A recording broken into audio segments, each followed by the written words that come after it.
I'm just gonna sit like this, like I'm really excited. Yeah, just sit real stiff like that. I think people will like that. Okay, let's see. Well, I think for a thumbnail, I'll just put HOA like above our heads or something. Okay.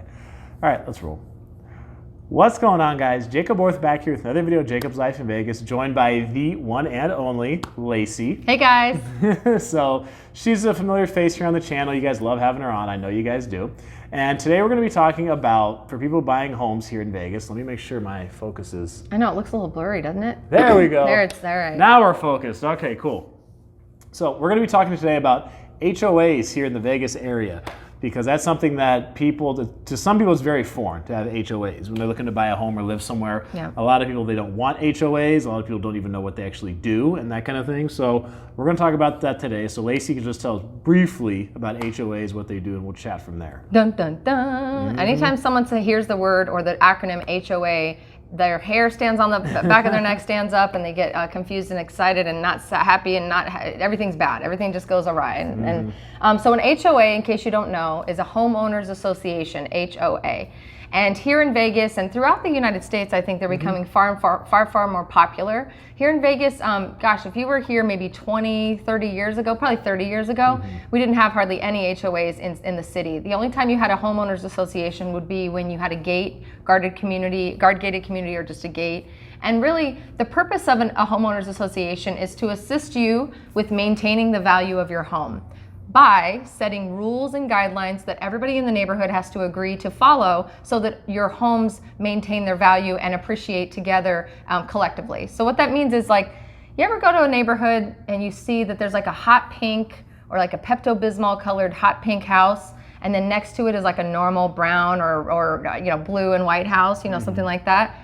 HOAs allow that to not happen, basically. Because you know as well as I do, as much as I would love to paint my house puce or purple or whatever, the reality is it doesn't necessarily help me hold the value of the home, and it kind of degrades the neighborhood in terms of how it looks. So an HOA and the rules and guidelines that they set up on your behalf is really meant for that, is to help you keep the value of your home high and help the entire neighborhood continue to collectively take care of one another and take care of the sidewalks and the trees and making sure everything looks good and remains, resellable, if you will. You want to make sure this is the largest investment of your life, most likely. You want to make sure that it continues to appreciate. So HOAs are kind of a dreaded thing. A lot of people contact me, you guys call me, and you say, hey, I'm moving to Vegas, I'm super excited, I don't want to live anywhere that there's going to be an HOA. And I go, well, I hate to break it to you, but most of the city has an HOA associated with it. Not the entire city, and I will say that. Some of the older homes and some of the cooler, like vintage homes that are in the center of town, and sometimes in North Las Vegas as well, do not have HOAs. But the reality is, guys, that Las Vegas has a large HOA community. It's embedded in almost all of the new homes, almost all of the new homes that are being built. And I think it's just that, the builder's way to help the buyers feel of sound mind, if you will. When they're buying into an HOA so that they know that we are all required to follow the same rules and guidelines. So I don't have to worry that my neighbor's gonna park his car on his lawn or put a toilet on the front of his lawn or paint his house puce or whatever that might be. So in an HOA, let's say someone does break those rules, your neighbor does park their car in the lawn, your neighbor does, let the bushes grow wild or whatever the case is. Penalties, HOA, how do they enforce those? So lots of times they'll do a warning letter or 2 or 3, depends on what the rules are. Every HOA is different. So that's the other thing you need to know is you have to, when you're buying a house, you have a 5-day period of time where you have a chance to review all of the rules of the HOA and then agree whether or not you're willing to abide by them. And if you sign off, you're bound by those rules. If you don't agree, then you don't get to buy the house and you move on. But the way they typically will enforce it is they'll do a warning letter or 2 or 3. They'll give you actionable items. Here's a photo of what we see that's wrong. Here's how you need to correct it, and here's the timeline you need to correct it within. If they don't, they can be fined. And then the more fines that continue to arise, and it's a serious thing. The HOA at some point, if you don't pay your HOA bill, they can put a lien on your home. They can literally create havoc for you if you're trying to sell your house at some point in time. So you want to keep the HOA happy, not only from a rules and guidelines standpoint, but also just from making your payments on time. The other thing to note too is a lot of people hate HOAs because they don't want to be told what to do. I mean, I don't want to be told what to do. If I want to plant a certain kind of tree in my yard, I don't want to have to ask permission. But the reality is if you're buying into a neighborhood that has an HOA, you have to understand that that comes with rules and guidelines. And sometimes the HOAs have a lot of rules and they don't really enforce a ton of them. Sometimes they have no rules and they are sticklers about the rules that they do have. Some are lax, some are not. Another really cool thing you could do is also join the board for the HOA. And so you can be a part of the decision making and understanding and finding out kind of how the inner workings of it goes. But to answer your question, that's kind of how they do it. It's a warning, then it's like a third warning, it's the first, second, third warning, and then they start to fine you money that you owe them. And if you don't pay it, they can put a lien on your house. Okay, so for some of the things that people usually have a lot of negative connotations about HOAs, what are some of the things they do provide where you're paying your HOA fee and you actually are getting something in return for it? So in an area like Inspirata, for instance, which is one of our newer communities in Henderson, the HOA is actually amazing. It's like there's a couple of HOAs up there. You'll pay the master plan community, which you'll also pay if you live in an area like Summerlin. So there's a master plan community, which helps to maintain the landscaping throughout the neighborhood, on the sidewalks and on the streets. Sometimes it includes roving security guards. So from an Inspirata standpoint, your HOA master plan community fee will include that. So they've got roaming security. If you have a gate, it'll include the maintenance of the gate and maintaining that the code changes on a frequent basis and keeping your house secure and your neighborhood secure. If you have a guard gate, obviously it's going to pay for the person's salary who sits at the guard gate and all the rules that go into making that happen, all the technology that they need. A lot of times it just honestly, I live in an area, or I've lived in an area where there was like a $12 HOA. Never got a letter, never even knew how to contact my HOA people. They never enforced anything because it was installed so many years ago. So sometimes they were put in place and then have never executed their rights to actually keep the neighborhood where they're at. But for the most part, they're pretty active and pretty in your face. So, but with these HOAs, because some of them, like you said, they'll provide actual security. Like I know in Mountain's Edge they have that. The parks in Mountain's Edge, they have security there that operates those. You go to Southern Highlands, the gated community there, it's an armed guard at the gate. So some people, they feel like they do get some good value from the HOA. But but for people who aren't going to be in gated communities, they got to pay an HOA. They're pretty much just looking at what they get, like a parking permit. They get their trash taken out. Nope, trash isn't included usually in HOA actually. So really, most of the time, if you live in a non-gated community that has an HOA, they are there just simply to keep everybody in line.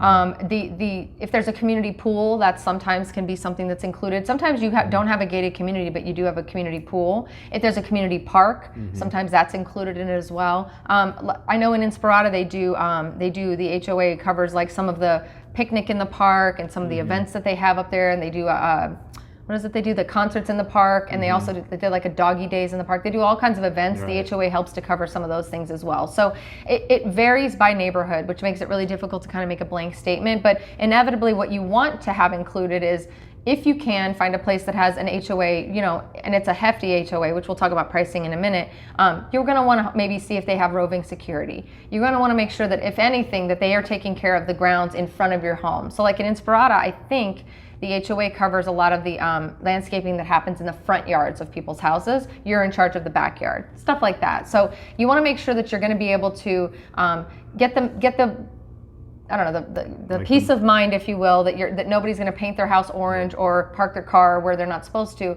But outside of that, you want to make sure that the neighborhood is kept clean, that there's little trash things are getting. Is that what you meant by trash getting picked up, like around the streets, or did you mean actual trash? I was thinking like the actual truck comes and picks I up wish they did that. No, you have to pay for that yourself. But like trash around, garbage around that blows in from the wind, things like that. Just making sure that people are staying in line with the rules and regulations. That's the minimum what's offered, and then it goes up from there. Okay.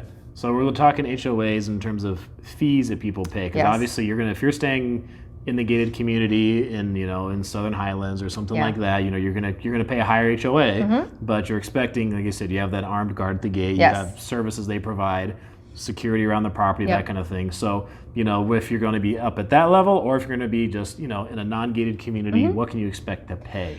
So I've seen them range pretty wide range, actually. So as I mentioned before, I think I was living in a home where I paid, I don't know why my nose is itching, sorry. I paid like $12 a month, and that was one of the neighborhoods where it just, like I said, I didn't know how to call them. I didn't even know who was running the board or anything, but I do know that their job was essentially to make sure that we all just abided by the rules. So, and the rules were pretty loose. It was if you're going to paint your house, make sure it stays within these color schemes. If you're going to put in new landscaping in the backyard or the front, please just send it to us for approval. Not really even saying yes or no, you can't do it. It's just more like we want to know what you're putting in. Because if you're putting in something that's going to attract rats or something like that, they want to know and they want to be able to nix it. So, so that's kind of like the low end. I've seen it go from $12. The most common number that I've seen recently is between the $50 and the $85 range. And that's pretty typical, and that's kind of where I've seen the majority of the new home communities start to launch. If it's anything above $100 a month, you better be getting something more than abide by the rules, or I wouldn't buy into that neighborhood. It just feels like it's a $1,200 a year for what? What are you getting? From an HOA perspective and pricing, I think that they're basing it not just on what you get for it, but they're starting to have this trend of following what everybody else is doing. So again, make sure you're asking, what is it I'm getting for this HOA fee, so that you can feel comfortable with that money that's coming out of your bank account for what, right? Could be spent on coffee or Starbucks or whatever, going out on the strip, right?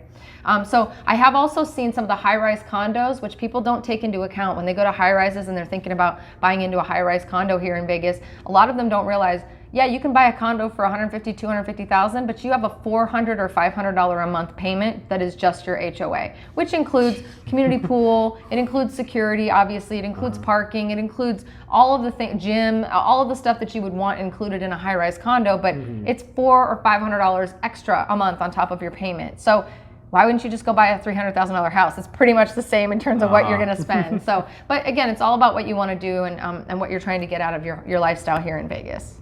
So yeah, so they can range anywhere from like $7, $12, $14 a month, all the way up to $400, $500, $600 a month, depending on what you're getting. Jeez. Some of the more popular neighborhoods, let me just help you understand so you can get a gauge so you don't get scared. Rhodes Ranch is a really popular neighborhood. It's guard gated, beautiful neighborhood in the southwest part of town. I mean, it's got waterfalls. It's got golf course all the way throughout. It's got a beautiful restaurant in the center. They do events. They have an amazing gym. Have you seen their state-of-the-art gym in there? Incredible gym. And then they also have some gorgeous spa-like pools with slides. It's amazing. Their HOA that I just sold a house in there recently is $157 a month.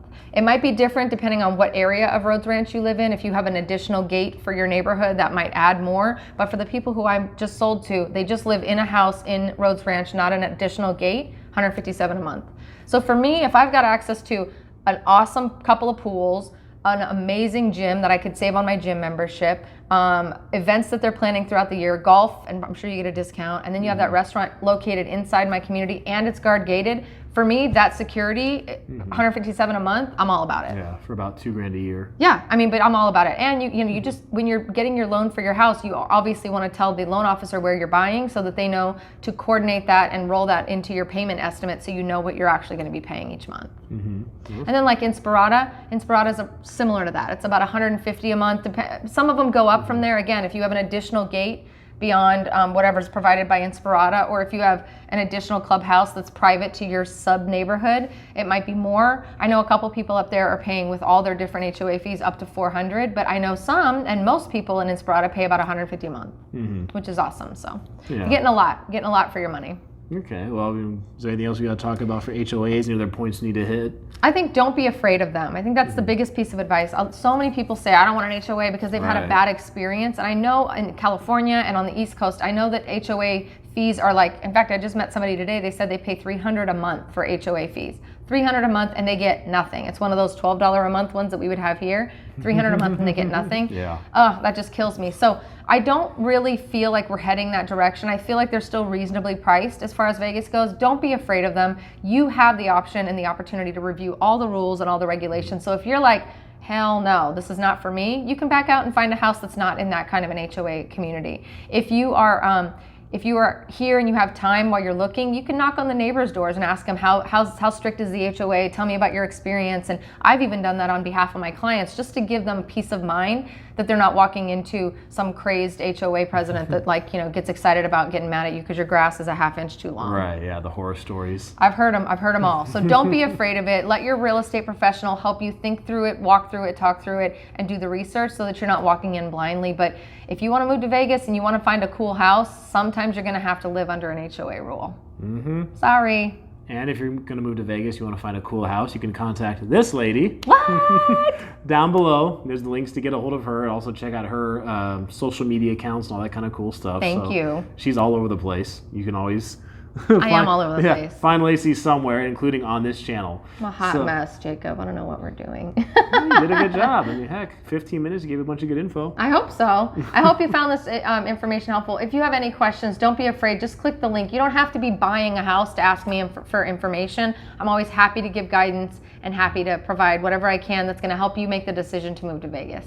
Cool. So if you need to get a hold of this lady, go down below. You can get in contact with her down there. She can help you out. Click the link below.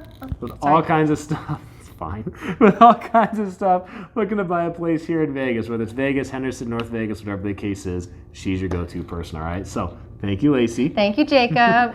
Thanks for watching, guys. I'm Jacob. This is My Life in Vegas.